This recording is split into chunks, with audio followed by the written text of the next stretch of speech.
Hello. You were meant to do the introduction. Let's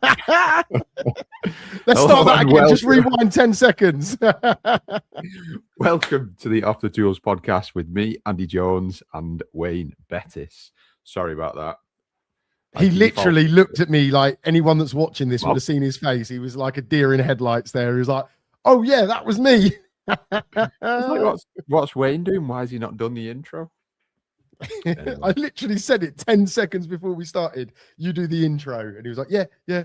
And then he totally busy morning, planning, innit? Busy, lots of planning and shit.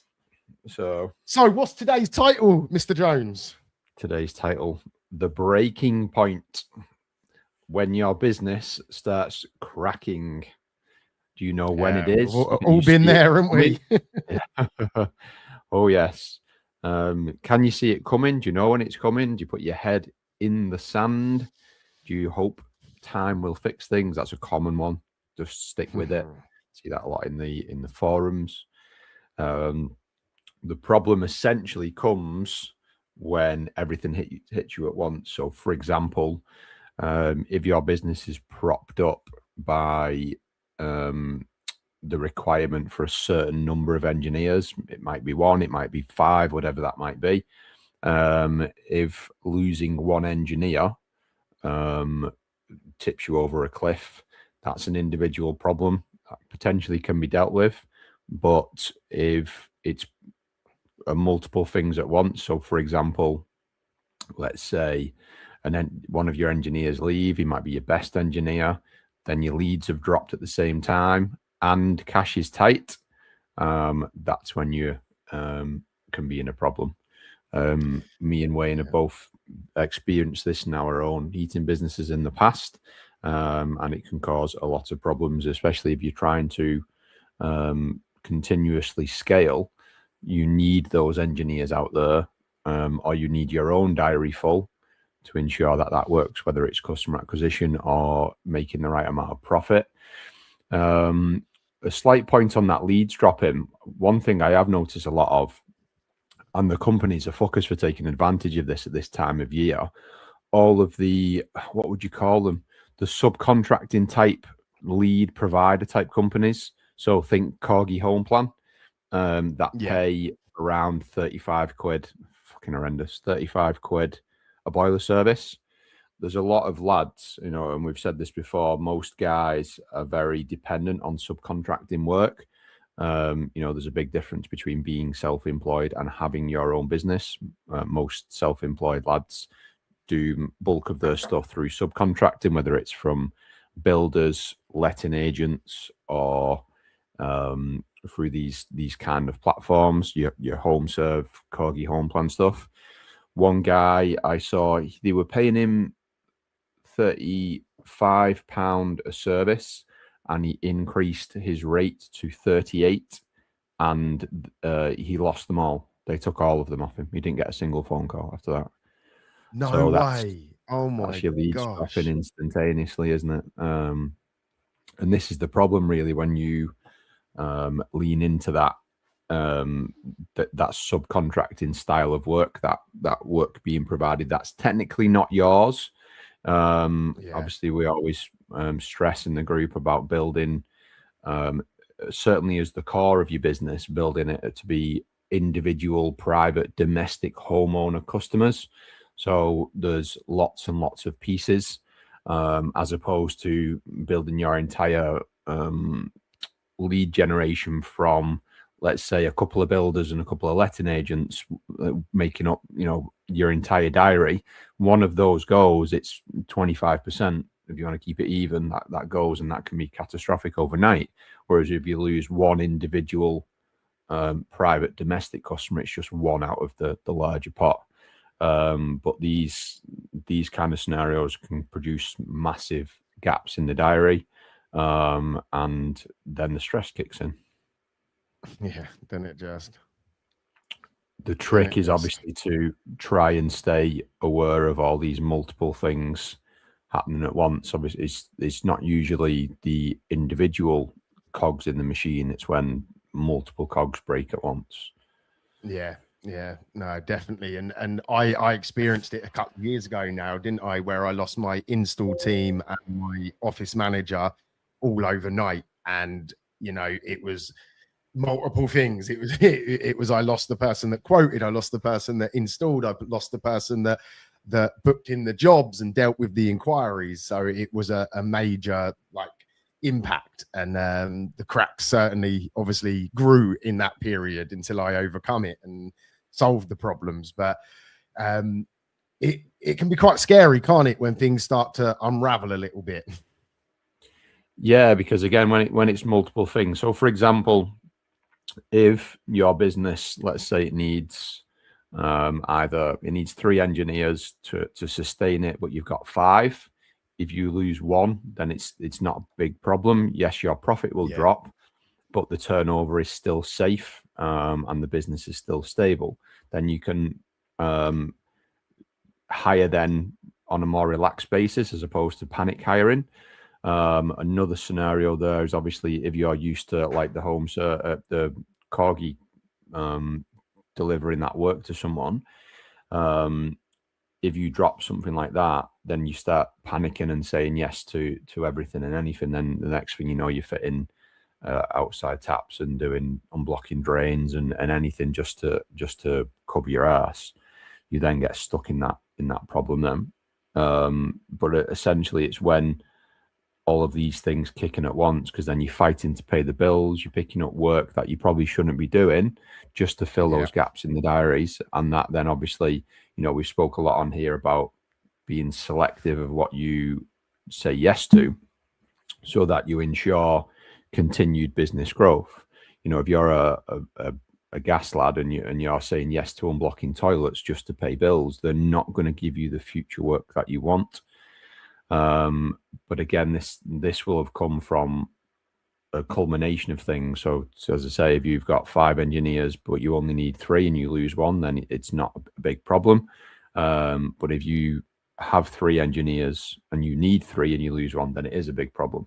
So it's trying to see that ahead. If you only need 3 and you've got 5 and you lose one, but you don't do anything about it, and then you lose another one, you don't do anything about it, that's it not happening overnight. That's a progressive thing, and you haven't taken enough action to mitigate those risks. Yeah, and a lot of people start to then panic, don't they? And they'll hire someone that maybe wasn't suited to the business, which then compounds the problem because it just creates more fuel for the fire, doesn't it? And they lower their pricing to try and combat the lead sourcing if that's one of the problems, and they just start pulling on a thread of negativity, don't they? And then they make bad decisions, which then leads to more stress, which then means that they're not on top of all of the day-to-day stuff like the accounts and what's being bought, and it quickly snowballs. We've seen it personally and with clients that we've worked with over the years. Something that starts off as a small blow, when it accumulates and other blows start to come in, it can quickly sort of ruin 10 years of hard work, can't it? Yeah, absolutely. Which again is, software plays its part in all of this as well, because you can't predict where your business is going without having some software in place that can see things. So even something as basic nowadays, in my opinion, as having a job management software can tell you where you've been at for the last few years. If once you've got it in place, you can then see, well, actually, are we making more than we was last year, which everyone should always do. And you can track these kind of metrics. If you don't have that in place, then you can't see the numbers. No. And obviously then you've got nothing to base on a wing and a prayer then, really, isn't it? So but yeah, so to get sort of to based on more solution kind of things, it's obviously making sure the difference between having a strong business and a fragile business, because again, a topic that might be a little bit triggering for some people, to use that example again, because I think it was such a good example. doing all of your work for, you know, a builder and some letting agents, some, you know, Corgi home plan type stuff is a weak business. It's barely a business, a weak business. And this will piss a lot of guys off. Again, it's not said it just to be a dick. It said it to make you aware of, you need to highlight it, make sure it isn't a weak business. Because that's such a fucking good example, that, isn't it? Like he lost overnight. I think he was getting 50 jobs a month from them. Yeah, that's a hell of a lot of work and cash and everything, isn't it? Yeah. Letting agents are always a big risk in the similar scenario. And again, it's different. There is lads in the alliance that leverage the use of letting agents to suit their business. For example, they might have, you know, a spur engineer, or they've got an engineer and it works for them, but the baseline of the business is not that. But this is more really for the sole trader guys who are doing a shit ton of work for letting agents. If someone turns up at the letting agent's door and knocks on the door and says, I'll undercut him by £5 a month, they'll be on it. Yeah. Or if you try, conversely, if you try and lift your prices by £5 a month, they will actively try and find someone else. Unfortunately, for most letting agents, there's always going to be some exceptions to the rule, but for most letting agents, price is always going to be the biggest driver over a quality of work, because there's a disconnect for them. But yeah, if you don't put these sort of things in place, you're arguably you've got a fragile business. And in my opinion, 100%. There's a lot of ways to stop yourself from having a fragile business. Recurring revenue is one that's probably not looked at enough from lads. It's such a massive thing within the alliance to build that, whether it's heating service plans or maintenance plans of your, you know, let's say you do carpet cleaning or you do landscape gardening, you can put maintenance plans in place. There's always an option for that. That creates a strong foundation for the business as well. Having a cash buffer, huge one. Guys don't have that, yeah, because having a cash buffer, and again, I can talk about this from experience. When you don't have a cash buffer, it strips away your options. If you have a cash buffer, let's say, again, use that example, you lose one of your lead or work generating sources, but you have a cash buffer. You can say, right, okay, well, I'm going to then put some money into some lead generation or some marketing and fix that gap that you know, losing that lead generation has created in the business.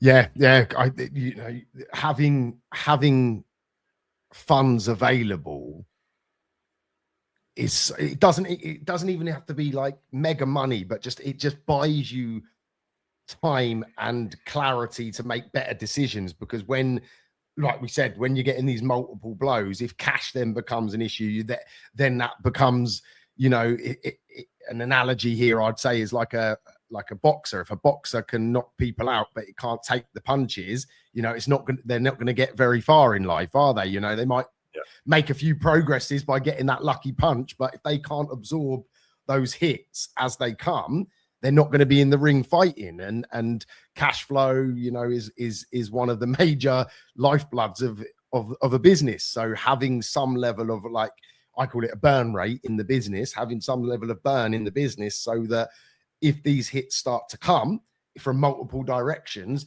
you can absorb them and not make because it's the rash decisions, not necessarily the blows that kill people and take their businesses down. You know, it's making the silly decisions based on that then seems to compound very, very quickly. And you know, when you're being reactive to problems, you know, within the business, it causes chaos, doesn't it? Yeah, that's it. And I think that having that buffer, that cash buffer in the bank, just, yeah, again, I can speak about this absolutely from first hand.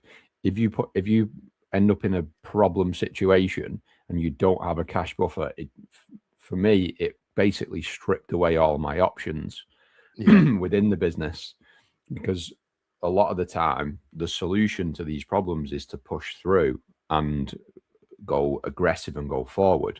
So in my situation, I needed another van, I needed another engineer or another 2 engineers, and the solution was to push forward and do that. But without having some capital reserves, you're not able to do that.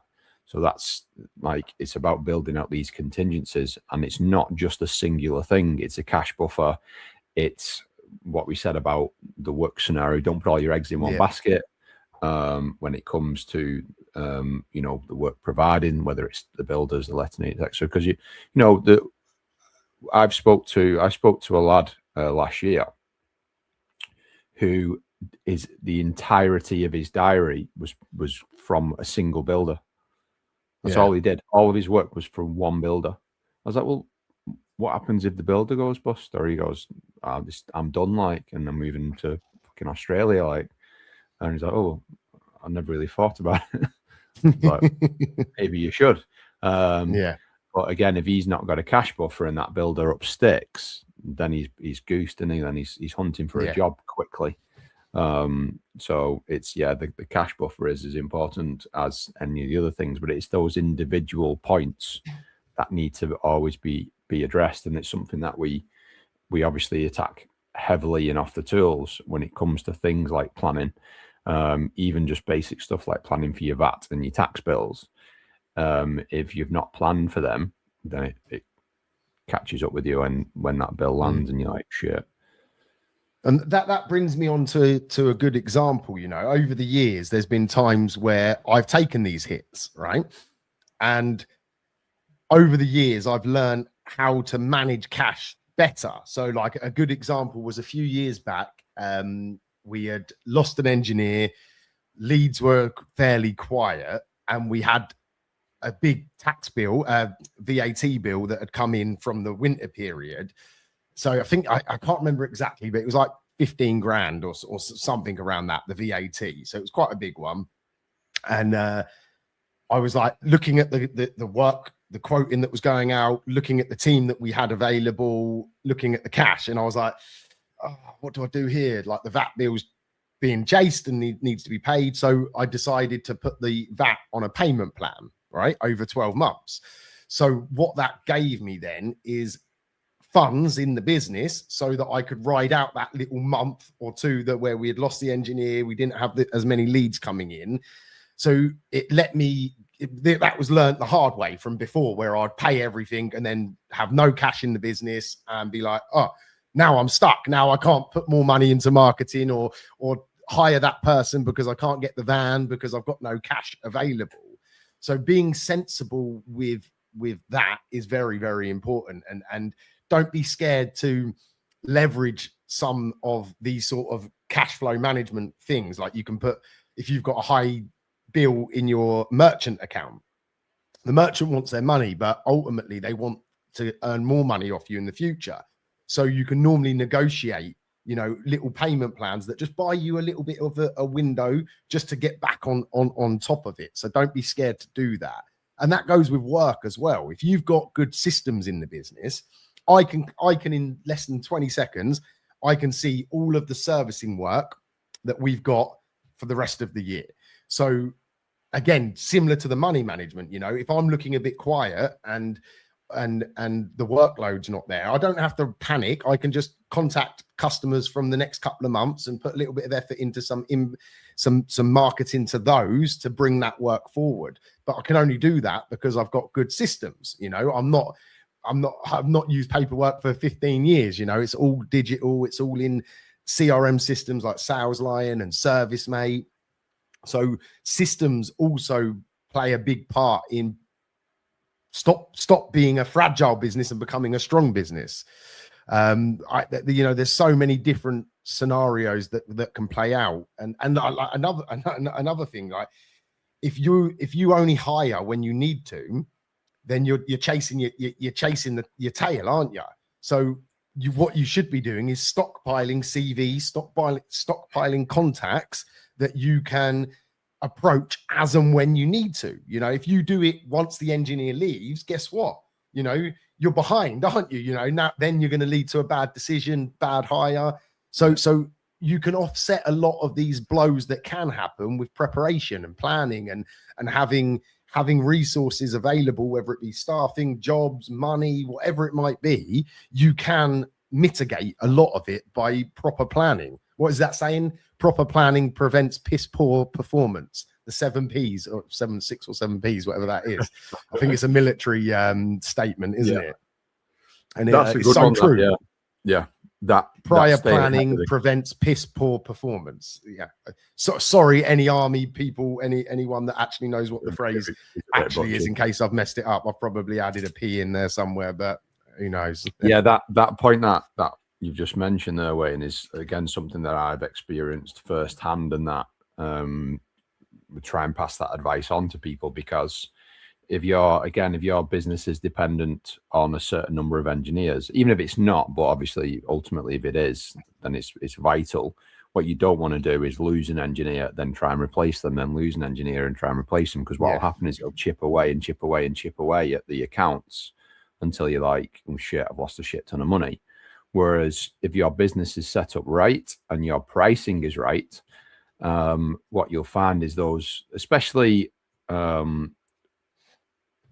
sort of on an averages basis within the alliance, most lads need 2 engineers out with full diaries to cover all of the costs of the business. Yeah. So if you then move on to, you don't want to be sat at those 2 all the time. You might as well move to 3 and then 4, because what you'll find is, because those first 2 engineers are covering the cost of the business, engineers 3 and 4 are really just their own. They need to be self-serving on their own costs, plus obviously the PAYE pension, things like that. But fundamentally, engineers 3 and 4 do not need to generate as much money as engineers 1 and 2. Obviously, you can mathematically spread that across the 4 then. You might need 2 engineers doing 6 jobs a day, but then, 4 engineers doing 5 jobs a day will make you more money. So that there's a little bit less pressure on those next engineers. And to get back to the crux of the chat, it gives you that buffer then. If you always need 2, you should always have at least 3. And you can balance it out by, as you say, either moving a little bit forward, like I've just said, and going to 4, giving yourself 2 engineers in the buffer, or having engineers like we play it. We have engineers on file who want to come and work for us, but the timing's not quite right. We're not ready for another engineer, but they'll sit and wait in a bit of, either with a locked in future start date, or with just keeping their CV on file, like you suggested.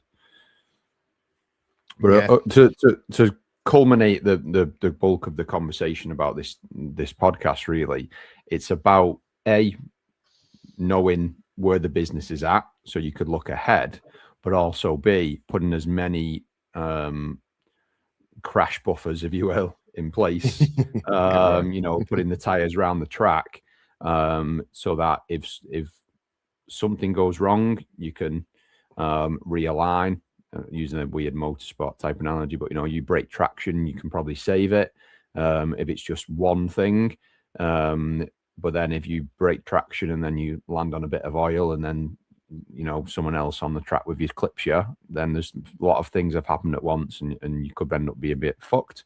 But obviously, if you put some protection stuff in place, put the tires in place, then you're going to stop it from falling off the cliff and being absolutely disastrous. So but that requires an overshot of the business, really, doesn't it? It needs to be either through being around the right people, whether it be your peers, being surrounded by the right people, or getting some advice, some coaching advice, or just pulling yourself out of the business from time to time to give it an overshot.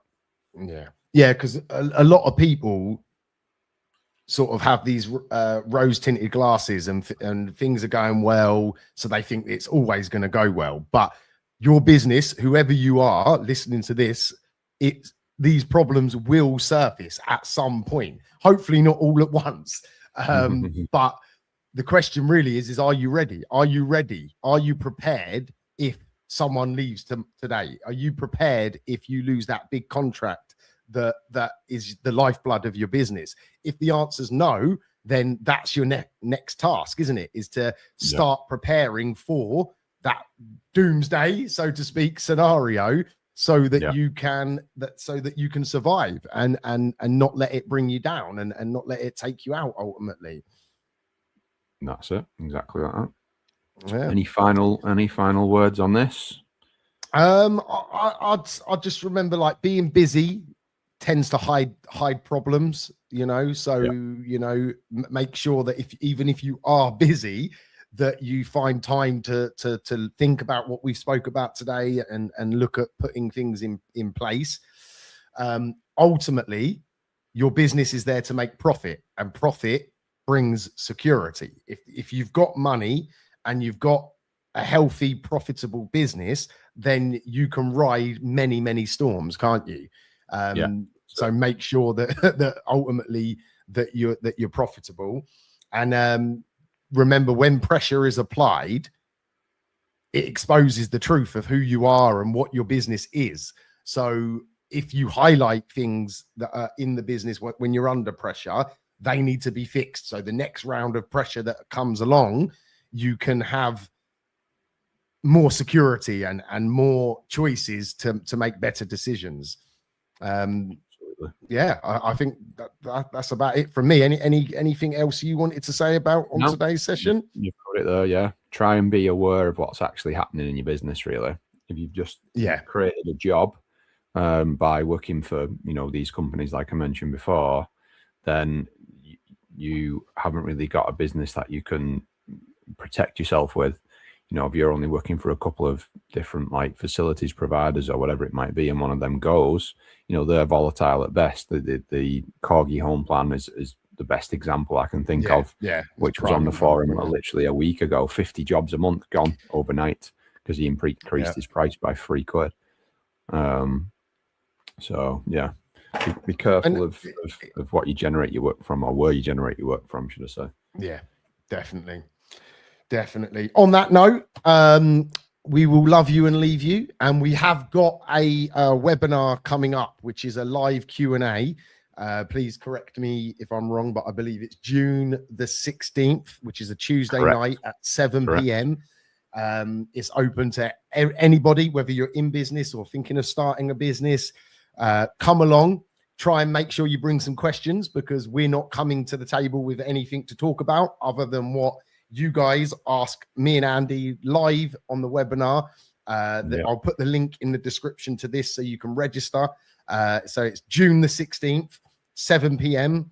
Normally last about 45 minutes to an hour and a half ish sort of time. Obviously you can come and go, you're not on camera. You can post your questions anonymously. So if you are feeling a bit conscious, you can still get your questions discussed. Hopefully we'll see you on that soon. All right, let's go guys.